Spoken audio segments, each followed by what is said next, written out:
Assalamualaikum warahmatullahi wabarakatuh. Jumpa lagi rekan-rekan dan sahabat-sahabat sekalian dalam misi ngomongin adab edisi ketiga dengan judul Anak Bandel, Orang Tua Harus Gimana Ya? Baik, rekan-rekan dan sahabat-sahabat sekalian, kalau kita berbicara menyangkut dengan anak bandel sudah pasti tidak terlepas dia dengan poin pendidikan anak itu sendiri, gitu kan. Nah, jadi ketika kita berbicara akan pendidikan anak, otomatis ada banyak faktor-faktor ataupun variabel-variabel pendukung yang mempengaruhi dalam proses pendidikan anak sehingga akan dapat membentuk sebuah kepribadian yang akan diperlihatkan oleh seorang anak nantinya, gitu ya. Nah, jadi kalau kita kaji menyangkut dengan problem-problem ataupun permasalahan-permasalahan yang sering terjadi dalam proses pendidikan anak itu ada banyak variabel. Salah satu diantaranya adalah menyangkut dengan yang pertama adalah terbatasnya akses dalam pendidikan itu sendiri. Misalnya ya eh, pendidikan yang yang terjadi di kawasan perkotaan ataupun pendidikan yang dilaksanakan di kawasan pedesaan itu otomatis memiliki akses ataupun jaringan-jaringan pendidikan yang terbatas. Misalnya dalam kondisi teknologinya, dalam kondisi koneksinya, jaringan internet dan sebagainya. Jadi keterbatasan dalam akses pendidikan tersebut itu juga harus menjadi salah satu penyebab jadi keterbatasan dalam pemberdayaan kepribadian anak, sehingga ya bisa jadi mereka bandel karena mereka tidak memiliki pemasukan ataupun sumber-sumber ilmu baru bagi mereka untuk mereka bisa memperbaiki kepribadian mereka, gitu ya. Kemudian yang kedua, variabel yang dapat mendukung dalam proses pembentukan kepribadian anak tadi itu adalah masalah kualitas guru itu sendiri. Karena sang guru itu sendiri yang akan berhadapan dengan para siswa di kelas nantinya. Karena para guru itu yang juga lebih mengerti tentang perbedaan karakter dari masing-masing siswa, otomatis pendekatan yang akan mereka lakukan juga akan berbeda. Jadi bayangkan kalau seandainya ada seorang guru yang selalu menyamakan antara satu siswa dengan siswa yang lainnya dengan proses pendekatan yang selalu sama atau kaku begitu-begitu saja, sehingga otomatis sang anak ataupun sang murid itu sendiri akan merasa tidak diperhatikan. Mereka akan merasa diabaikan. Ini bukan urusan gue nih, mereka nggak peduli pada guru, nggak peduli sama gue, kan gitu ya. Jadi akhirnya mereka nggak akan mendengar apa kata-kata dari guru itu sendiri. Oleh karena itu, faktor kualitas guru ini juga menjadi faktor yang berperan penting dalam proses pembentukan kepribadian anak tadi. Kemudian yang ketiga adalah kurikulum yang tidak relevan. Misalnya setelah sekian periode kita melaksanakan kurikulum tertentu, kemudian setelah para siswa mengumpulkan buku-buku yang dapat mendukung kurikulum yang bersangkutan, ternyata tahun depan berikutnya untuk proses pembelajaran berikutnya mereka harus menjalani proses pendidikan menggunakan kurikulum yang berbeda lagi atau mengalami kurikulum yang baru lagi. Otomatis kan mereka merasa apa yang sudah mereka usahakan tadi tidak dihargai ataupun tidak bisa digunakan. Otomatis keterbatasan dalam proses pengadaan material-material pendukung dari pelaksanaan aplikasi kurikulum baru itu juga akan dapat menjadi penghalang sehingga akan dapat membentengi ataupun merintangi proses pemberdayaan kepribadian dari siswa itu sendiri. Kemudian berikutnya juga adalah kesenjangan pendidikan antar daerah, karena otomatis pendidikan dari daerah perkotaan dengan daerah pedesaan itu sudah otomatis berbeda, karena para siswa ataupun kelompok keluarga yang menitipkan para anak-anak mereka untuk dididik itu berbeda dari kalangan latar belakang ekonomi yang saling berbeda. Otomatis mayoritas yang dari kota itu memiliki latar belakang perekonomian yang lebih tinggi daripada perekonomian yang ada di desa, sehingga otomatis kesenjangan pendidikan tersebut itu akan sangat mencolok. Kalau dia sudah sangat mencolok, otomatis untuk kita bisa samakan persepsi untuk pelaksanaan kurikulum yang sewajarnya itu juga akan menjadi kendala, karena kesenjangan-kesenjangan tadi akan dapat berujung kepada permasalahan-permasalahan baru. Baik itu menyangkut dengan ego, menyangkut dengan harga diri, menyangkut dengan penghargaan, menyangkut dengan terima kasih, kemuliaan, dan sebagainya, itu juga sudah otomatis akan berbeda karena adanya kesenjangan pendidikan antar daerah tersebut. Kemudian berikutnya adalah faktor yang mempengaruhi dalam proses pembentukan kepribadian anak itu juga dipengaruhi oleh kurangnya fasilitas pendidikan. Ya otomatis kejadiannya itu sudah sering kita dengar ataupun kita dapatkan dari berbagai informasi yang ada, baik dari informasi media cetak, media elektronik, dan sebagainya, bahwasanya keterbatasan fasilitas pendidikan itu juga sangat mempengaruhi proses pembentukan kepribadian seorang siswa itu sendiri. Karena apa? Ya karena mereka tidak bisa menerjemahkan teori-teori yang mereka terima, ya, menggunakan berbagai macam elemen-elemen pendukung yang sangat mempengaruhi proses pembentukan pemahaman dari variabel-variabel yang sedang mereka pelajari. Otomatis keterbatasan fasilitas itu juga sangat mempengaruhi kemampuan mereka dalam menguasai berbagai materi pembelajaran di sekolah yang bersangkutan. Dan kemudian yang terakhir adalah menyangkut dengan perbedaan latar belakang keuangan ataupun latar belakang finansial dari pendidikan yang ada di desa maupun pendidikan yang ada di kota. Otomatis kedua subjek lokasi tersebut sudah pasti sangat memiliki perbedaan yang sangat mencolok dalam hal kemampuan keuangan dari masing-masing keluarga yang bersangkutan, ya.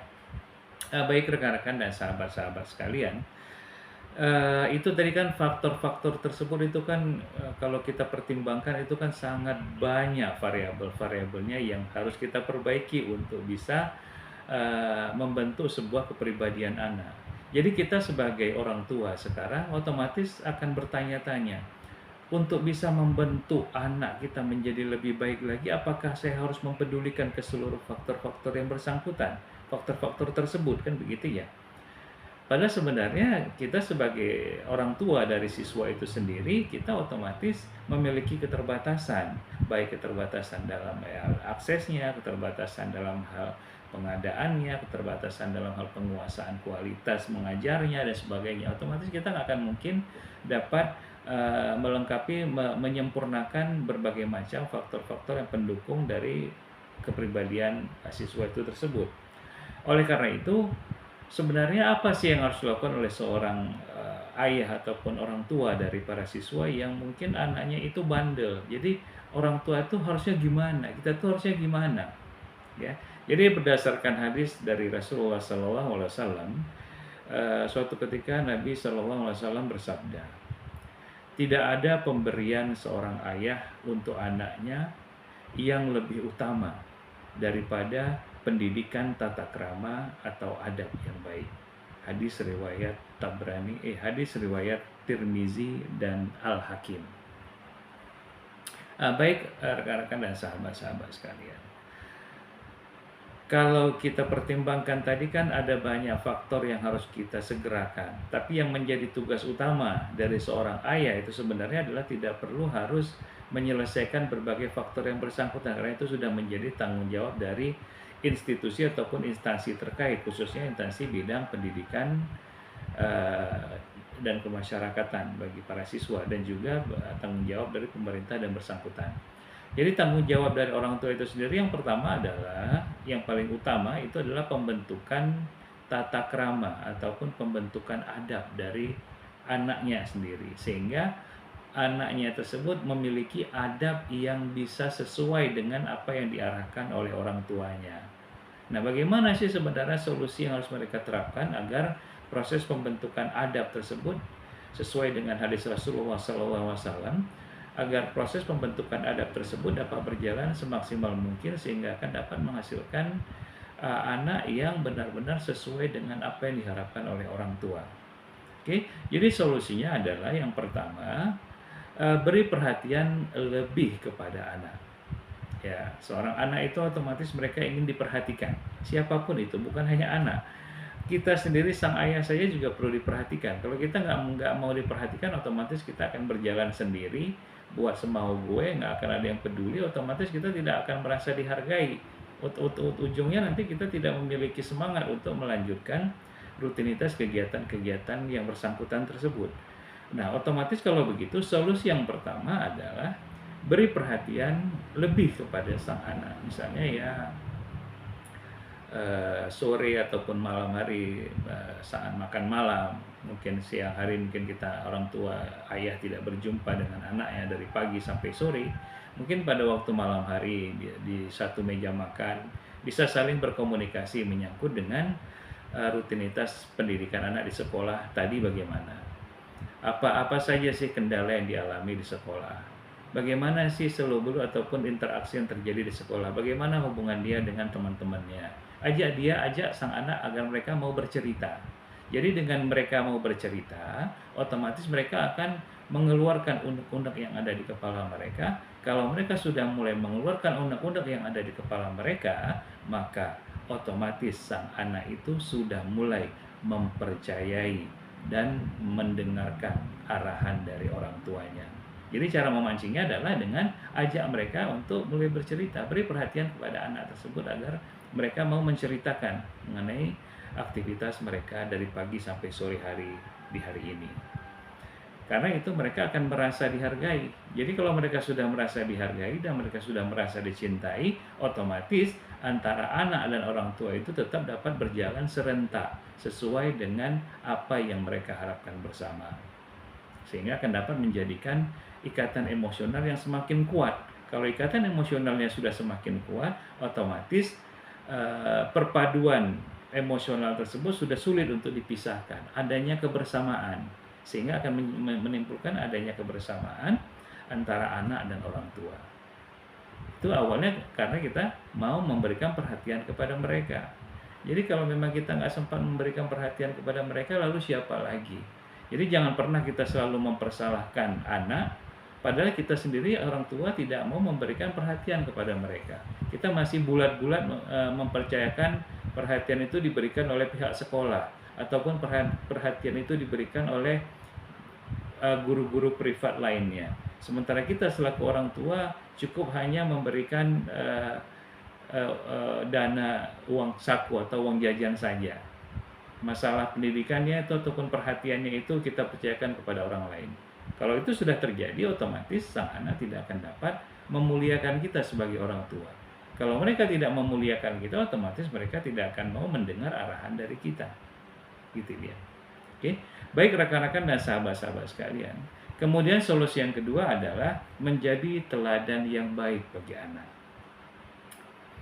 Kita ingin anak tersebut dapat berperilaku yang baik. Karena otomatis contoh-contoh perilaku yang baik itu otomatis yang duluan tahu itu kan kita, orang tuanya atau ayahnya, kan begitu. Kita yang lebih tahu bagaimana sih perilaku-perilaku yang baik. Dan sang anak itu mereka mungkin ada tahu juga bagaimana perilaku-perilaku yang baik, tapi sesuai bagaimana situasi yang dia lihat di antara teman-temannya. Itu kayaknya baik, itu kayaknya baik, kan gitu. Otomatis referensi kumpulan tindakan-tindakan yang baiknya itu lebih banyak dipahami oleh orang tua. Oleh karena itu, kita sebagai orang tua yang sudah jauh paham akan contoh-contoh sikap-sikap yang baik, otomatis kita sendiri yang harus menerapkan sikap-sikap yang baik tersebut. Karena sikap-sikap yang baik tersebut itulah yang akan dicontoh oleh sang anak nantinya. Nah, jadi otomatis kalau mereka mau mencontoh kita bisa jadi akan dimuliakan oleh sang anak. Dan sang anak juga merasa diperhatikan, merasa dihargai, merasa dibimbing. Jadi akan ada keterikatan emosional di situ. Jadi tidak ada saling ego satu sama lainnya. Oke. Kemudian yang berikutnya adalah berikan penghargaan. Jadi sang anak otomatis dia mungkin di suatu hari dia sudah berhasil menjuarai sebuah turnamen ataupun berhasil membuat sebuah hasil karya yang menarik, yang unik dan sebagainya, ataupun berprestasi-prestasi lainnya. Jadi disitulah dibutuhkan adanya penghargaan dari orang tua kepada anak. Karena kalau kita dihargai, kita kan tersanjung, kita akan merasa senang. Jadi kalau kita sudah merasa senang, kita akan merasa lebih dekat dengan orang yang menyanjung kita, dengan orang yang menghargai kita. Nah, kalau anak sudah merasa dekat karena dia disanjung oleh orang tuanya, otomatis sang ayah akan lebih gampang untuk mengarahkan sang anak nantinya. Dan berikutnya yang keempat adalah bersikap adil, ya. Nah, karena mungkin dalam satu keluarga itu ada ayah, ibu, mungkin 2 orang anak ataupun 3 orang anak yang bukan satu-satunya anak saja. Jadi otomatis rasa keadilan itu dari orang tua akan dibagi-bagi kepada anak 1, anak 2, dan anak 3 dan seterusnya. Jadi cobalah kita implementasikan, kita terapkan bahwasanya kita selaku orang tua itu memang selalu harus berlaku adil. Karena walaupun ada anak yang menjadi anak emas kita, yang kita sayangi, yang kita banggakan, yang kita muliakan karena mungkin dia prestasinya lebih banyak dari abang-abangnya. Jadi kita menomorsatukan dia, itu sudah merupakan suatu sikap yang tidak adil. Karena apa? Dalam sebuah keluarga itu anak mereka menuntut keadilan mereka. Karena itu hak mereka. Jadi kalau mereka menuntut keadilan sementara kita tidak adil dalam memberikan keadilan, maka yang patut disalahkan adalah kita. Karena kita masih terlalu menomorsatukan si A atau si B. Yang akibatnya apa? Kita tidak bisa berlaku adil. Kalau kita tidak bisa berlaku adil, tunggulah mereka akan memberontak nantinya. Mereka tidak akan mau mendengar kita. Mereka tidak akan mau mempedulikan kita. Bahkan mungkin mereka akan melecehkan kita. Karena apa? Karena kita mulai sebuah sikap dengan sikap yang tidak adil tadi. Berikutnya yang terakhir adalah memberikan hukuman. Jadi otomatis siapapun itu mungkin sering menemui kesalahan-kesalahan ataupun kesilapan-kesilapan. Jadi cobalah berikan hukuman, berikan sebuah hukuman terhadap kesalahan-kesalahan yang mereka lakukan agar mereka bisa belajar. Oh ternyata kalau ini saya perbuat, kalau salah lagi nanti efeknya begini loh, hukumnya nanti seperti ini. Tapi usahakan hukuman-hukuman tersebut itu kita berikan tidak menjadi mereka trauma terhadap pekerjaan yang bersangkutan. Karena kalau mereka sudah trauma, otomatis mereka akan menjauhi untuk melaksanakan material-material ataupun pekerjaan-pekerjaan yang berhubungan dengan apa yang akan mereka kerjakan berikutnya. Jadi otomatis mereka sudah trauma, nggak berani menyentuhnya lagi. Jadi kalau mereka sudah trauma, nggak berani menyentuhnya lagi, otomatis mereka nggak akan mau menyentuh pekerjaan tersebut ataupun menyentuh tindakan tersebut. Otomatis itu akan menjadi momok bagi mereka, mereka nggak akan mau mendekatinya lagi. Otomatis akan menjadi masalah baru bagi kita. Jadi cobalah berikan hukuman yang tidak dapat menciptakan trauma bagi mereka. Jadi sehingga dengan hukuman tersebut, sang anak dapat belajar menjadi lebih baik lagi, dapat belajar dari kesalahan sebelumnya untuk menjadi senjata baru bagi dirinya dalam berkegiatan di kegiatan-kegiatan berikutnya. Baik rekan-rekan dan sahabat-sahabat sekalian. Jadi poin yang paling penting di sini yang perlu kita perhatikan adalah dari berbagai solusi-solusi yang sudah kita utarakan tadi. Di situ terbersit sebuah pernyataan bahwasanya sebenarnya mereka itu bandel karena mereka merasa tidak diperhatikan, karena mereka merasa tidak dihargai, bahkan karena mereka merasa tidak dimuliakan. Jadi bagaimana caranya agar mereka tidak bandel? Coba perbaiki perhatian kita kepada mereka. Perbaiki rasa sayang kita, perbaiki penghargaan kita kepada mereka. Sehingga ketika mereka sudah merasa diperhatikan, sudah merasa disayangi dan sudah merasa dicintai, maka mereka akan mau mendengar kita dan mereka akan dapat berubah dari seorang anak yang bandel nantinya. Insya Allah dia akan menjadi seorang anak yang penurut, yang sesuai dengan pedoman, patokan, sikap dan tindakan yang diberikan contoh oleh orang tua mereka. Jadi saya rasa sekian rekan-rekan sekalian. Sampai jumpa pada edisi Ngomongin Adab berikutnya. Assalamualaikum warahmatullahi wabarakatuh.